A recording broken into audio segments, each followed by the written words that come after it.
तो जय हिंद प्यारे दोस्तों, आज मैं फिर से लाया हूँ यूपी पुलिस कांस्टेबल का एग्जाम का क्वेश्चन दोस्तों 18 फरवरी का 2024 का लाया दोस्तों। ये प्रीवियस का क्वेश्चन दोस्तों 2019 का क्वेश्चन है। 2019 के एग्जाम में पूछा गया क्वेश्चन है जो 18 फरवरी के एग्जाम में पूछा जाएगा क्वेश्चन दोस्तों। इस एग्जाम के क्वेश्चन से पूछा जाएगा क्योंकि 2019 के क्वेश्चन पेपर है जो 2019 के एग्जाम में पूछा गया क्वेश्चन था। डिटेल सोल्यूशन में लाया है दोस्तों, तो आप लोग इस वीडियो को शुरू से अंत तक देखिएगा। चैनल में पहली बार है तो चैनल को सब्सक्राइब करके वीडियो को शेयर जरूर कीजिएगा। 18 फरवरी से यूपी पुलिस का एग्जाम स्टार्ट होने वाला है दोस्तों, तो आप लोग इस वीडियो को देखकर शेयर जरूर कीजिएगा। तो चलिए यहाँ से क्वेश्चन स्टार्ट होता है। पहला क्वेश्चन यहाँ पे देखिएगा है, ऑलरेडी क्वेश्चन पूछा गया है दोस्तों यूपी पुलिस कांस्टेबल के एग्जाम में। पहला क्वेश्चन यहाँ पे देखिएगा है कि पोंगल किस राज्य का त्यौहार है। तो पोंगल किस राज्य का त्यौहार है, तो राइट ऑप्शन हो जाएगा पोंगल तमिलनाडु राज्य का त्यौहार है। राइट ऑप्शन हो जाएगा पोंगल तमिलनाडु राज्य का त्यौहार, याद रखना है। केरल में दोस्तों ओनम त्यौहार मनाया जाता है, याद रखना है केरल में ओनम त्यौहार मनाया जाता है। ये क्वेश्चन बहुत बार पूछा गया है, डिटेल सोल्यूशन में लाया हूँ इसलिए। तो झारखंड में दोस्तों सरहुल त्यौहार मनाया जाता है, याद रखना है किसी सरहुल त्यौहार झारखंड राज्य में मनाया जाता है, याद रखना है। असम में दोस्तों बिहू त्यौहार मनाया जाता है। असम में कौन सा त्यौहार मनाया जाता है, बिहू त्यौहार असम राज्य में मनाया जाता है। तो राइट ऑप्शन हो जाएगा पोंगल त्यौहार तमिलनाडु राज्य में मनाया जाता है। राइट ऑप्शन पहला नंबर हो जाएगा। नेक्स्ट क्वेश्चन देखते हैं, यहाँ पे दूसरा नंबर क्वेश्चन है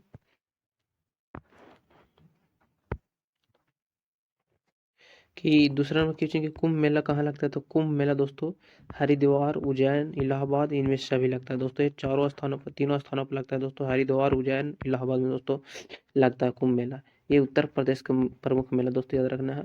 उत्तर प्रदेश का एक प्रमुख मेला जो कुंभ मेला कहाँ लगता है, तो हरिद्वार के, उज्जैन में और इलाहाबाद में लगता है। उत्तर प्रदेश का एक प्रमुख मेला, याद रखना है। नेक्स्ट क्वेश्चन देखना है पर इसी तरह नेक्स्ट क्वेश्चन यहाँ पर है कि भारत और चीन के बीच की सीमा रेखा कहलाती है। तो भारत और चीन के बीच की सीमा रेखा दोस्तों क्या कहलाती है, तो राइट आंसर हो जाएगा मैकमोहन रेखा दोस्तों। भारत और चीन के बीच की सीमा रेखा कहलाती है, याद रखना है।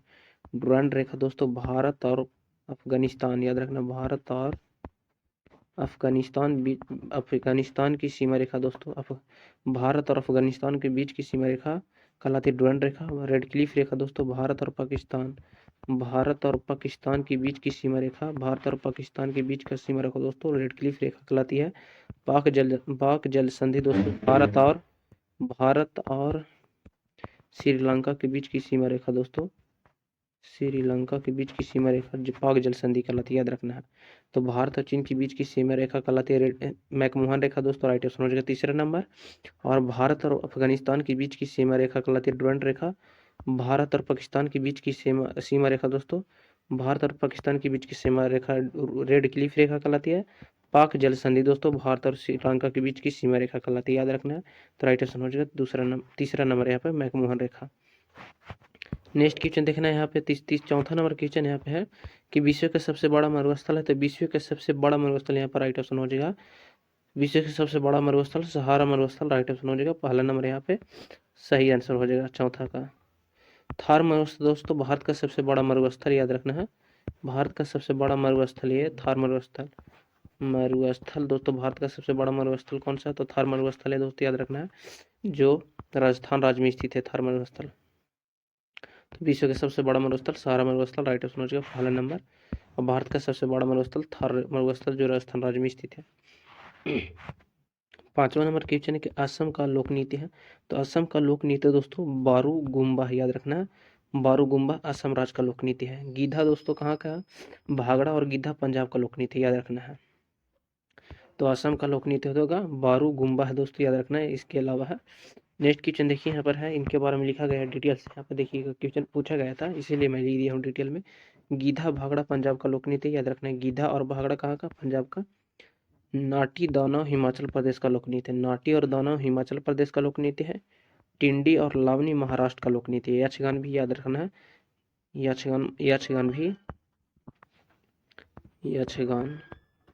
यक्षगान भी महाराष्ट्र का लोक नृत्य, याद रखने भी। टिंडी लावनी यक्षगान महाराष्ट्र का लोक नृत्य है। बुइया युद्ध नृत्य अरुणाचल प्रदेश का लोक नृत्य है। बुइया युद्ध नृत्य अरुणाचल प्रदेश का लोक नृत्य है। रासलीला नौटंकी उत्तर प्रदेश का लोक नृत्य, याद रखना है। उत्तर प्रदेश का प्रमुख लोक नृत्य क्या है, तो रासलीला और नौटंकी उत्तर प्रदेश का प्रमुख लोक नृत्य है।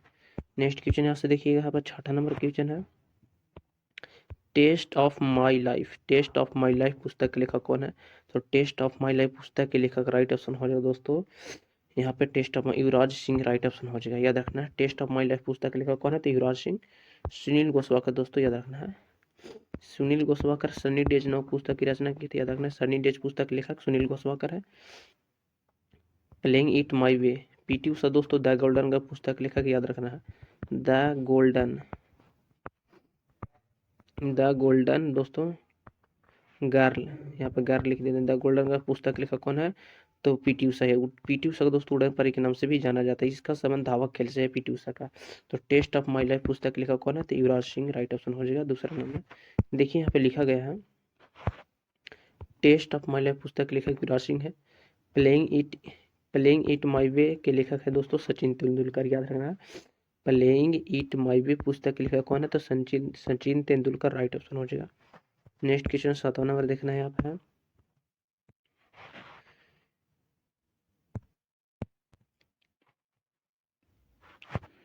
7वां नंबर क्वेश्चन आप देखिएगा कि जीएसटी लागू करने वाला प्रथम देश है, तो जीएसटी लागू करने वाला प्रथम देश दोस्त 1954 में फ्रांस में लागू किया गया था, याद रखना। जीएसटी लागू करने वाला प्रथम देश फ्रांस से, जो 1954 में फ्रांस में जीएसटी लागू किया गया था, याद रखना। भारत में दोस्तों जीएसटी लागू 1 जुलाई, याद रखना 1 जुलाई 2017 को भारत में जीएसटी लागू किया गया था, याद रखना। 1 जुलाई को दोस्तों जीएसटी दिवस भी मनाया जाता है। तो भारत में जीएसटी लागू 1 जुलाई 2017 को लागू हुआ था, फ्रांस में जीएसटी लागू 1954 को हुआ था, याद रखना है। तो जीएसटी लागू करने वाला प्रथम देश फ्रांस था 1954 में। देखिए इनके बारे में लिखा गया है, फ्रांस में जीएसटी लागू 1954 में लागू हुआ था, याद रखना। भारत में जीएसटी लागू 1 जुलाई 2017 को लागू हुआ था। 1 जुलाई को भारत में जीएसटी दिवस मनाया जाता है, 1 जुलाई को भारत में जीएसटी दिवस मनाया जाता है। 8वां नंबर क्वेश्चन का हमारे मुंह में लार का पीएच मान होता है, तो हमारे मुंह में लार का पीएच मान जो होता है राइट ऑप्शन हो जाएगा 6.5 होता है, याद रखना है। 6.5 हमारे लार का मुंह का पीएच मान होता है। और 7.4 दोस्तों खून का पीएच मान होता है, याद रखना है। खून का पीएच मान 7.4 होता है। देखिए इनके बारे में लिखा गया डिटेल से यहाँ पे। लार का पीएच मान 6.5 होता है। मूत्र का पीएच मान 6 होता है। वर्षा जल का पीएच मान 5.6 होता है, याद रखना है। पीएच स्केल पर दोस्तों 0 से लेकर 14 तक अंक अंकित रहते हैं, याद रखना है। 0 से लेकर 14 तक। जो 7 होता है दोस्तों, ये 7 होता है उदासीन के बराबर होता है। 7 से कम अम्लीयता को दर्शाता है और 7 से अधिक क्षारीयता को दर्शाता है, याद रखना इतना। पीएच स्केल का खोज दोस्तों सोरेनसन ने किया था, याद रखना। ये भी क्वेश्चन पूछे गया है। सोरेनसन, पीएच स्केल का खोज सोरेनसन ने किया था। यह स्केल दोस्तों अम्लीयता और क्षारीयता को मापने के लिए प्रयुक्त किया जाता है, पीएच स्केल का। 9 नंबर क्वेश्चन की me race of my life, me race of my life पुस्तक के लेखक कौन है, तो राइट ऑप्शन हो जाएगा मिल्खा सिंह दोस्तों, याद रखना है। मिल्खा सिंह मी रेस ऑफ माई लाइफ पुस्तक के लेखक है, मिल्खा सिंह राइट ऑप्शन हो जाएगा। मी रेस ऑफ माई लाइफ पुस्तक कौन है, तो मिल्खा सिंह। साइना नेहवाल दोस्तों देखिए यहाँ पर लिखा गया है मेजर ध्यानचंद है दोस्तों, गोल पुस्तक लेखक है, याद रखना। गोल पुस्तक लेखक कौन है, तो मेजर ध्यानचंद्र है। मेजर ध्यानचंद्र हॉकी का जादूगर कहे जाते हैं। एस अंगेस्ट ऑड्स, देखिए यहाँ पर लिखा एस अंगेस्ट ऑड्स पुस्तक लेखक सानिया मिर्जा है, याद रखना है। इनमें सानिया मिर्जा की आत्मकथा लिखा गया। एस अंगेस्ट ऑड्स में सानिया मिर्जा की आत्मकथा लिखा गया। स्टार्टिंग फ्रॉम द हेड पुस्तक लेखक कपिल देव है। प्लेइंग टू विन पुस्तक लेखक साइना नेहवाल है। ए शॉर्ट हिस्ट्री पुस्तक लेखक अभिनव बिंद्रा है, याद रखना। ए शॉर्ट हिस्ट्री पुस्तक लेखक कौन है, तो अभिनव बिंद्रा है। इसी प्रकार 10वां नंबर क्वेश्चन यहाँ पर देखिएगा कि माउंट एवरेस्ट पर चढ़ने वाली भारत की पहली महिला कौन थी, तो माउंट एवरेस्ट चढ़ने भारत की प्रथम महिला बछेंद्री पाल थी, याद रखना दोस्तों। नेक्स्ट क्वेश्चन देखिए यहाँ पर लिखा गया है इनके बारे में। माउंट एवरेस्ट पर चढ़ने वाली विश्व की पहली महिला जुनको तेबई है, याद रखना है कि माउंट एवरेस्ट पर चढ़ने वाली विश्व की पहली महिला कौन था, जुनको तेबई है। 2 बार माउंट एवरेस्ट पर चढ़ने वाली विश्व की पहला महिला संतोष यादव है। 2 बार माउंट एवरेस्ट पर चढ़ने वाली विश्व की पहली महिला संतोष यादव है। 11 नंबर क्वेश्चन यहाँ पर देखिएगा कि हाइड्रोक्लोरिक अम्ल का सूत्र है, तो हाइड्रोक्लोरिक अम्ल का सूत्र HCl होता है दोस्तों। इसे भोजन के पाचन में इस हाइड्रोक्लोरिक अम्ल का सहायता करता है। भोजन के पाचन में कौन सा अम्ल सहायता करता है, हाइड्रोक्लोरिक अम्ल। H2SO4 सल्फ्यूरिक अम्ल है दोस्तों, जिसे बैटरिक अम्ल कहा जाता है। HNO3 नाइट्रिक अम्ल है। KCl पोटेशियम क्लोराइड अम्ल है, याद रखना है। नेक्स्ट क्वेश्चन देखना है यहाँ पे 12 नंबर कि अंतर्राष्ट्रीय महिला दिवस कब मनाया जाता है। तो अंतर्राष्ट्रीय महिला दिवस 8 मार्च को मनाया जाता है। 22 मार्च को विश्व जल दिवस मनाया जाता है। 5 जून को दोस्तों विश्व पर्यावरण दिवस। 1 मई को अंतर्राष्ट्रीय मजदूर दिवस मनाया जाता है। राइट ऑप्शन हो जाए। 13 नंबर यहाँ पे क्वेश्चन देखिएगा, कोणार्क का सूर्य मंदिर किस राज्य में स्थित है। तो कोणार्क का सूर्य मंदिर उड़ीसा राज्य में स्थित है, जिसका निर्माण नरसिंह देव ने करवाए थे। नरसिंह देव ने करवाए थे इस मंदिर का निर्माण, याद रखना है। बोध गया महाबोधि मंदिर है महाराष्ट्र में। एलोरा की गुफाएं हैं पुष्कर में दोस्तों। महाबोधि पुष्कर में ब्रह्मा का सिर्फ एक ही मंदिर है, याद रखना। ब्रह्मा का मंदिर सिर्फ एक ही मंदिर है, राजस्थान के पुष्कर में। 14 नंबर क्वेश्चन है यहाँ पे कि भारत का सबसे बड़ा ऊंट मेला कहाँ लगता है। तो भारत का सबसे बड़ा ऊंट मेला राजस्थान के पुष्कर में लगता है, याद रखना।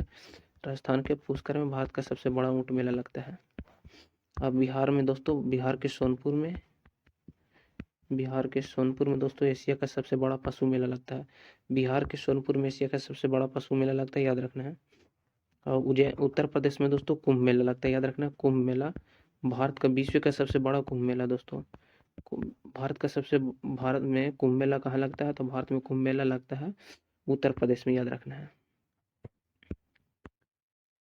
15 नंबर क्वेश्चन यहाँ पे कि अमीबा किसके द्वारा भोजन ग्रहण करता है। तो अमीबा किसके द्वारा भोजन ग्रहण करता है। तो राइट ऑप्शन हो जाएगा कूटपात के द्वारा अमीबा भोजन ग्रहण करता है। राइट ऑप्शन हो जाएगा कूटपात है। यहाँ पे देखिएगा 16 नंबर क्वेश्चन के सिरका में कौन सा अम्ल पाया जाता है। तो सिरका में एसिटिक अम्ल पाया जाता है, याद रखना।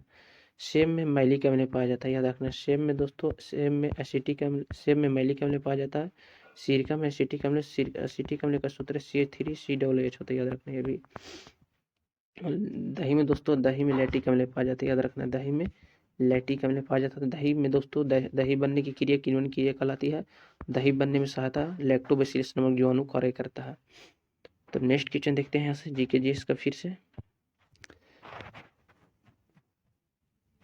नेक्स्ट क्वेश्चन यहाँ पे देखिएगा है कि भारत का क्षेत्रफल कितना है। तो भारत का क्षेत्रफल दोस्तों 32,87,263 वर्ग किलोमीटर, याद रखना। ये पूछा गया क्वेश्चन दोस्तों, पिछले वर्ष का पूछा गया क्वेश्चन है, क्योंकि इसीलिए मैं कॉपी में लिख दिया था। भारत स्थित है उत्तरी गोलार्ध एवं पूर्वी देशांतर में, याद रखना। भारत स्थित उत्तरी गोलार्ध एवं पूर्वी देशांतर में।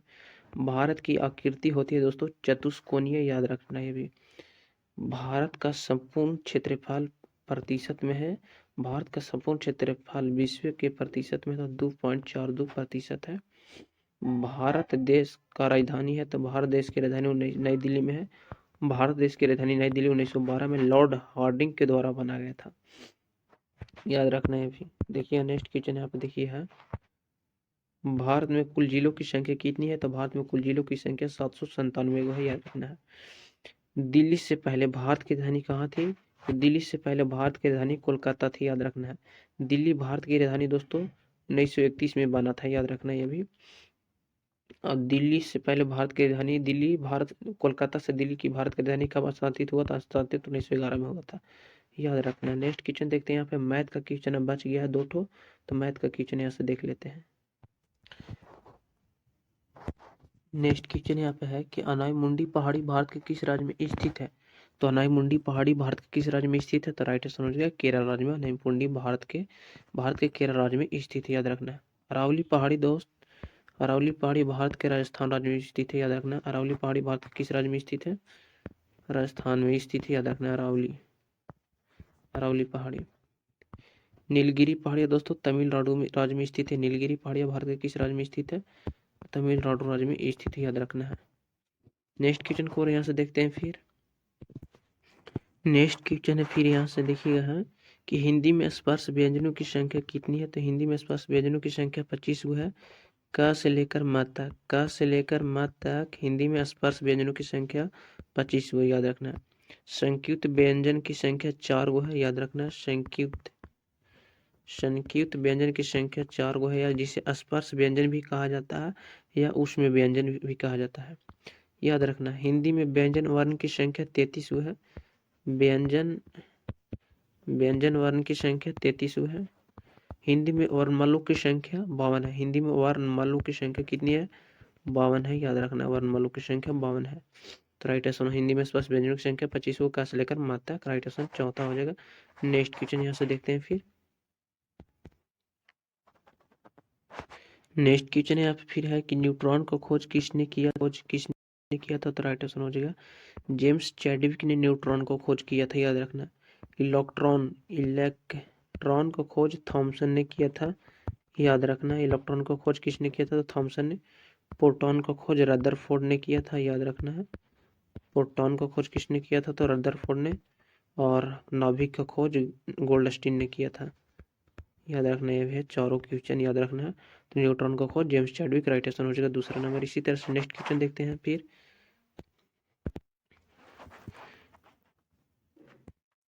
नेक्स्ट क्वेश्चन है फिर यहाँ से देखिएगा। नेक्स्ट क्वेश्चन यहाँ पे फिर है कि नोबेल पुरस्कार की शुरुआत कब हुआ था। तो नोबेल पुरस्कार की शुरुआत 1901 में हुआ था, याद रखना है। नोबेल पुरस्कार प्राप्त करने वाली प्रथम व्यक्ति थी मदर टेरेसा। 1979 में दोस्तों नोबेल पुरस्कार मदर टेरेसा को मिला गया था। मदर टेरेसा को शांति के क्षेत्र में 1979 में नोबेल पुरस्कार दिया गया था। 1954 में भारत रत्न की शुरुआत हुआ था। भारत रत्न प्राप्त करने वाली भारत की प्रथम महिला श्रीमती इंदिरा गांधी थी, जो 1971 में भारत रत्न से सम्मानित किया गया था। 2002 में मेजर ध्यानचंद पुरस्कार की स्थापना हुआ था। 1971 में श्रीमती इंदिरा गांधी को नोबेल पुरस्कार दिया गया था, याद रखना है ये भी। और नोबेल पुरस्कार की स्थापना की बात की जाए तो 1900 ईस्वी में हुआ था, ये भी याद रखना है। लेकिन शुरुआत 1901 से हुआ था, लेकिन 1979 में नोबेल पुरस्कार मदर टेरेसा को सर्वप्रथम दिया गया था। नेक्स्ट क्वेश्चन देखते हैं यहाँ से। नेक्स्ट क्वेश्चन देखिए यहाँ पर फिर है कि हल्दी घाटी का युद्ध कब हुआ था। तो हल्दी घाटी का युद्ध 1576 में लड़ा गया था, याद रखना है। हल्दी घाटी का युद्ध कब हुआ था, तो 1576 में। 1764 में बक्सर का युद्ध लड़ा गया था। 1757 में पलासी का युद्ध लड़ा गया था। 1565 में तालीकोटा का युद्ध लड़ा गया था, याद रखना है। तो हल्दी घाटी का युद्ध 1576 में, राइट आंसर हो जाएगा तीसरा नंबर। नेक्स्ट क्वेश्चन फिर है यहाँ पे कि सत्यशोधक समाज की स्थापना किसने की थी। तो सत्यशोधक समाज की स्थापना ज्योतिबा फुले ने की थी, याद रखना। राजा राम मोहन राय ने ब्रह्म समाज की स्थापना की थी, याद रखना है भी। ब्रह्म समाज की स्थापना राजा राम मोहन राय ने की थी 1828 ईस्वी में। ब्रह्म समाज की स्थापना भी डॉक्टर भीमराव अम्बेडकर भारतीय दलित संघ की स्थापना किए थे। स्वामी विवेकानंद रामकृष्ण परमहंस की स्थापना किए थे। तो सत्यशोधक समाज की स्थापना ज्योतिबा फुले, तीसरा नंबर राइट ऑप्शन हो जाएगा। नेक्स्ट क्वेश्चन देखते हैं यहाँ से फिर। नेक्स्ट क्वेश्चन है मैथ का क्वेश्चन, यहाँ पे बच गया है। मैथ का क्वेश्चन देखिए, बहुत ही जमींदार क्वेश्चन है। क्वेश्चन यहाँ पे सबसे पहले देखिएगा है कि क्वेश्चन यहाँ पे कि यदि 14 स्टार 2 बराबर 80 लिखा है, तो 10 स्टार 4 बराबर 70 और 20 स्टार 6 बराबर 130 हो, तो 8 स्टार 12 का मान क्या होगा। तो सबसे पहले देखना है ध्यान से कि किस प्रकार 14 स्टार से 80 लिखा है। तो सबसे पहले देखिएगा, 14 प्लस 2 जोड़िएगा यहाँ पे, तो कितना हो जाएगा 16। 16 गुने 5 कीजिएगा तो कितना हो जाएगा 80। इसी प्रकार देखिए यहाँ पर 10 और 4 कितना हो जाएगा 14। 14 हो जाएगा दोस्त, 10 और 4 कितना हो जाएगा 14। 14 में हम 5 से गुना करेंगे तो कितना हो जाएगा 70। इसी प्रकार यहाँ पे देखिएगा है 20 और 6 कितना हो जाएगा दोस्तों 26। 26 में हम 5 से गुना करेंगे तो हो जाएगा 130।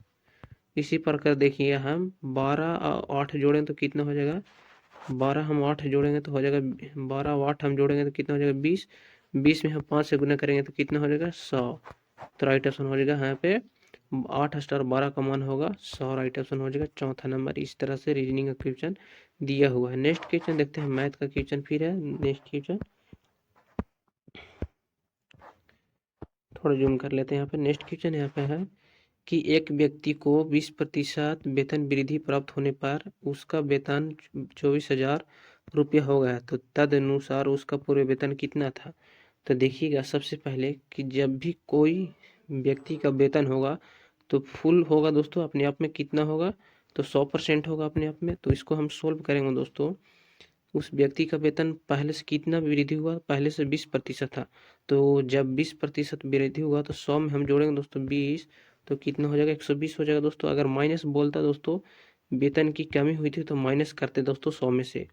कोई भी अपनी संख्या जो होती है दोस्त अपने आप में 100 होती है, कोई भी संख्या होती है। तो यहाँ पे 100 में हम 20 जोड़ेंगे तो कितना हो जाएगा 120। कितना वेतन हुआ 24,000 दोस्तों। 120 में 24,000 रुपया का वेतन हुआ है। यहाँ पे 100 से गुना कर देंगे दोस्तों, प्रतिशत पहले 100 से था, यहाँ पे जोड़े तो 120 हो गया। पहले में 100 था तो यहाँ पे पूछा है पूर्व वेतन। पूर्व वेतन निकालेंगे, यहाँ पे देखिएगा 1 जीरो से 1 जीरो यहाँ पे कैंसिल हो जाएगा, 12 दूनी 24 हो जाएगा, यहाँ पे कट जाएगा दोस्तों। तब 200 गुने हम 100 करेंगे तो कितना हो जाएगा, हो जाएगा दोस्तों 20,000 हो जाएगा। राइट ऑप्शन कितना हो जाएगा, 20,000, यहाँ पे राइट ऑप्शन हो जाएगा, पहला नंबर है। तो जय हिंद दोस्तों, आज का वीडियो में इतना ही। वीडियो पसंद है चैनल को